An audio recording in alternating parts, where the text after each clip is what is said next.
আমরা কাউকে কোনো ছক বেঁধে দিইনি বা নির্দিষ্ট করে দিইনি যে এইভাবে নম্বর ছাড় দেবেন অথবা ওভার মার্কিং করবেন, বেশি বেশি দিয়ে পাশের হার বাড়াতে হবে, এরকম কোন প্রশ্নই ওঠে না।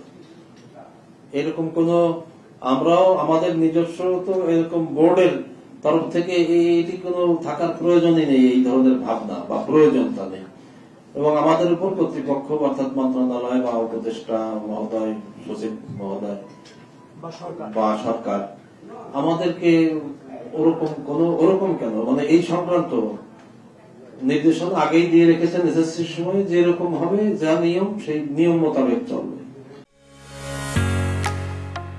ঢালাইয়ের সেরা প্রিমিয়ার সিমেন্ট।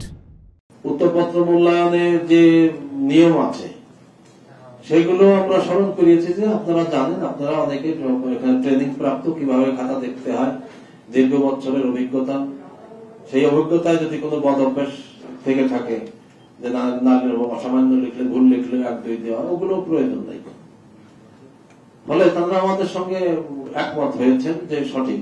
ওনারাও খুবই খুশি এই বছর এসএসসি এবং এইচএসসি তে যে বোর্ডের তরফ থেকে কোন ইনস্ট্রাকশন, বিশেষ কোন ইনস্ট্রাকশন না পেয়ে ওনারা আনন্দিত এবং ওনারা খুব প্লিজড হয়ে দেখছেন তাহলে আমরা এবার একটা ভালো খাতা দেখার একটা সুযোগ পেলাম এবং সময় বাড়িয়ে দিয়েছি আমরা। সেইভাবে ওনারা উত্তরপত্র মূল্যায়ন করে আমাদের কাছে এই নম্বরগুলো না পাঠিয়েছেন, সেইগুলো কম্পাইল করে আমরা শুধু সংযোজন কাজটা করেছি, যোগ বিয়োগ গুণ ভাগ কাজটা করে আমরা এটি আপনাদের কাছে উপস্থাপন করছি।